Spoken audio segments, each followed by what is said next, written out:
댐에 구멍이 나서 물이 셉니다. 그런데 그 구멍을 막겠다고 대만에 있는 황금을 꺼내 녹여서 들이붓고 있다면 여러분은 믿으시겠습니까? 지금 대한민국 외환시장에서 벌어지고 있는 일이 바로 이런 역설적인 상황입니다. 단 하루 만에 50억 달러, 우리 돈으로 약 7조 원이 허공으로 사라졌다는 의혹이 제기됐습니다. 이 돈은 단순한 숫자가 아닙니다. 여러분이 낸 피 같은 세금이거나 우리 아이들이 갚아야 할 미래의 빚일 수도 있다는 사실 알고 계셨습니까?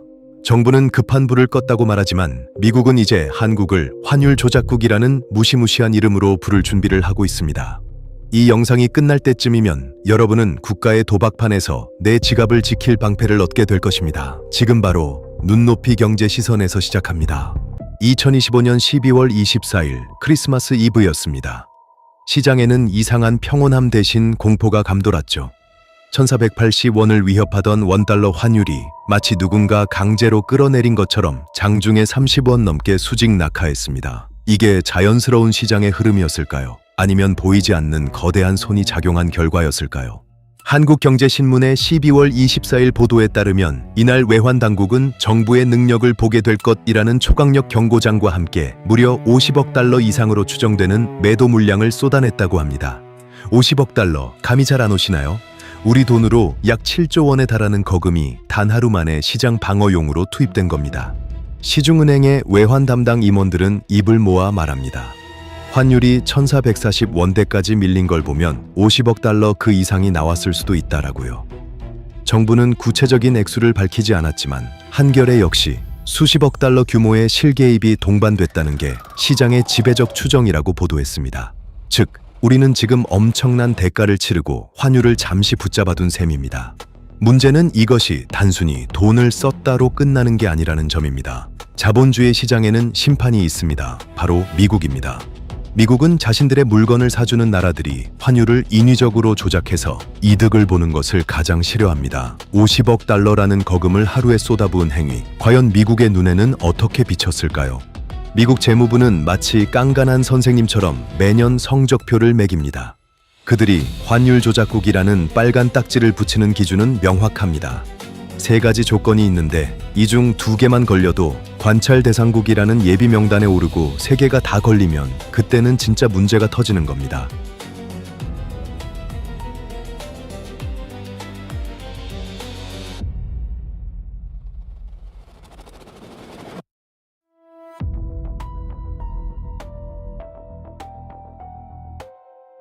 첫째, 대미 무역 흑자가 150억 달러를 넘느냐. 둘째, 경상수지 흑자가 GDP의 3%를 넘느냐.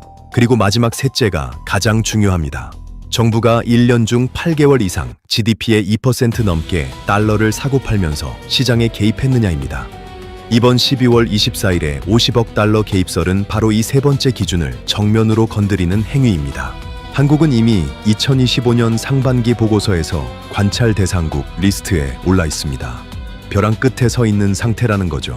그런데 여기서 50억 달러라는 대규모 물량을 인위적으로 쏟아부었다는 건 심판 앞에서 대놓고 반칙을 쓴 것과 다를 바가 없습니다.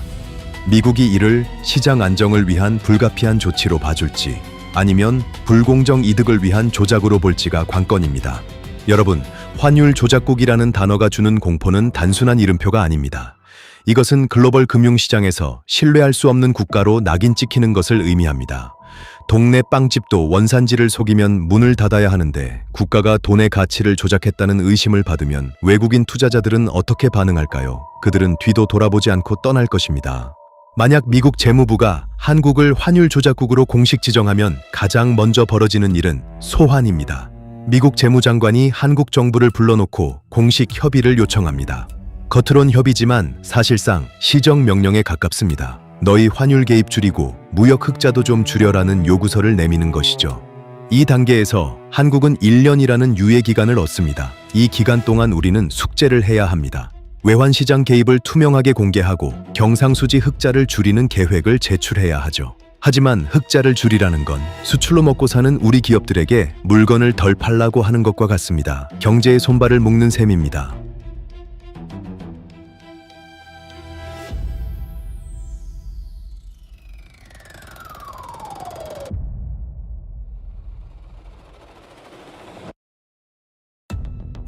더 무서운 건 이 1년 동안의 불확실성입니다. 기업들은 투자를 미룰 수밖에 없고 외국인 자금은 혹시 모를 제재를 피해 미리 빠져나갑니다. 지정되는 순간부터 이미 경제는 병들기 시작하는 겁니다. 50억 달러로 환율을 30원 내렸지만 그 대가로 우리는 1년 내내 미국의 눈치를 보며 살얼음판을 걸어야 할지도 모릅니다. 그런데 만약 1년 뒤에도 미국의 마음에 들지 않는다면 그때부터는 진짜 칼춤이 시작됩니다. 미국은 말로만 경고하지 않습니다. 그들이 가진 무기는 실질적이고 치명적이며 우리의 밥줄을 직접 겨냥하고 있습니다. 다음 챕터에서 그 끔찍한 시나리오를 구체적으로 확인해 보겠습니다. 1년 후에도 개선이 없다고 판단되면 미국은 투자 제한 카드를 꺼냅니다. 미국 기업들이 한국에 투자할 때 주던 인센티브를 없애버리거나 신규 투자를 아예 막을 수도 있습니다. 바이든 행정부 이후 강화된 공급망 정책을 생각해보세요. 한국에 공장을 짓지 말고 미국으로 오라는 압박이 더 거세질 겁니다. 두 번째는 조달 시장 퇴출입니다. 한국 기업들이 미국 연방정부의 조달 시장, 예를 들어 IT 장비나 인프라 건설에 참여하는 것을 막아버릴 수 있습니다. 이는 삼성이나 현대건설 같은 대기업들에게는 날벼락입니다. 미국 정부라는 거대한 고객을 하루아침에 잃게 되는 것이니까요. 매출 타격은 상상을 초월할 겁니다. 세 번째는 굴욕적인 IMF 추가 감시입니다.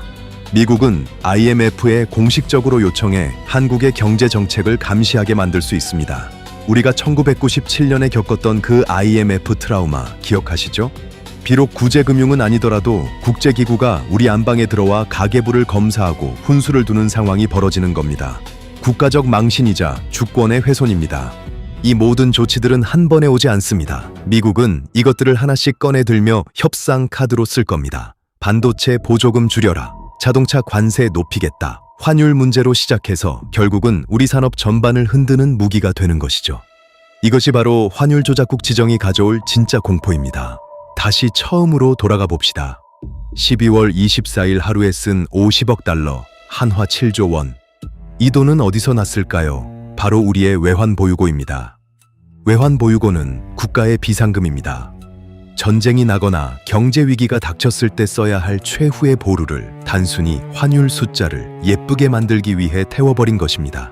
7조 원이면 무엇을 할 수 있을까요? 우리나라 전체 국방비의 10%가 넘고 수만 명의 청년 일자리를 만들 수 있는 돈입니다. 그 막대한 자원을 허공에 날리면서 얻은 건 고작 30원의 환율 하락, 그것도 며칠 지나면 다시 오를지 모르는 일시적인 효과뿐입니다. 가성비로 따지면 최악의 선택 아니었을까요? 더 큰 문제는 이런 개입이 반복될수록 외환 보유고는 말라간다는 겁니다. 한국은 기축통화국이 아닙니다. 달러가 떨어지면 제2의 IMF가 오지 말란 법이 없습니다. 정부는 시장 안정을 말하지만 전문가들은 언발의 오줌 누기라고 비판합니다. 근본적인 체질 개선 없이 돈으로 막는 건 한계가 명확하기 때문입니다. 결국 이 비용은 누가 감당할까요? 환율 방어에 실패해서 수입 물가가 폭등하면 그 고통은 고스란히 장바구니 물가로, 대출 금리로 여러분에게 돌아옵니다. 정부가 태운 50억 달러는 남의 돈이 아닙니다. 바로 여러분의 지갑에서 나갈 돈을 미리 당겨 쓴 것이나 다름없다는 사실 잊지 마셔야 합니다. 환율 조작국 이슈가 터지면 가장 먼저 타격을 입는 건 수출 대기업들입니다. 삼성전자와 현대차는 매출의 대부분을 해외에서 벌어들입니다. 미국이 너희 정부가 환율 조작해서 싸게 파는 거지 라며 관세를 때리기 시작하면 가격 경쟁력은 순식간에 사라집니다. 소나타가 캠리보다 비싸지는 순간 시장은 냉정하게 등을 돌릴 겁니다. 특히 반도체는 더 심각합니다. 미국이 주도하는 공급망 재편 과정에서 한국이 불공정 국가로 찍히면 칩스법 보조금 혜택에서 제외될 수도 있습니다. 수조 원의 보조금을 못 받게 되면 삼성전자의 미국 공장 건설은 차질을 빚을 것이고 이는 주가 폭락으로 이어져 수백만 개미 투자자들의 비명으로 돌아올 것입니다. 외국인 투자자들은 냉정합니다. 코리아 디스카운트의 원인 중 하나가 바로 이런 정책 리스크입니다. 정부가 언제든 시장에 개입해서 가격을 왜곡시킬 수 있다는 불안감, 이것이 한국 주식을 저평가받게 만드는 핵심 요인입니다. 이번 50억 달러 개입은 그 불안감에 기름을 부은 격이 되었습니다. 기업이 흔들리면 일자리가 흔들리고 일자리가 흔들리면 가게가 무너집니다. 거창한 거시경제 이야기가 아닙니다. 삼성전자 주식을 들고 있는 당신, 현대차 협력업체에 다니는 당신의 가족 이야기입니다. 환율 조작국 지정은 남의 나라 이야기가 아니라 내 밥그릇을 걷어차는 신호탄이 될 수 있습니다.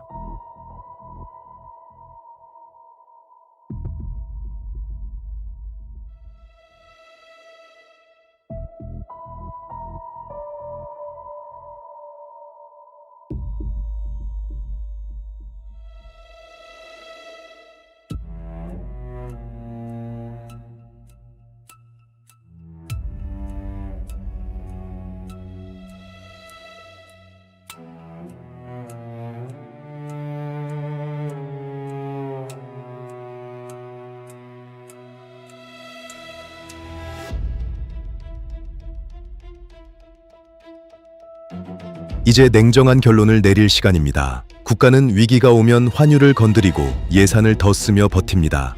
하지만 개인은 그럴 수 없습니다. 환율이 하루에 30원씩 널뛰는 이 변동성의 시대에 여러분이 지켜야 할 숫자는 환율판이 아니라 내 집 장부입니다.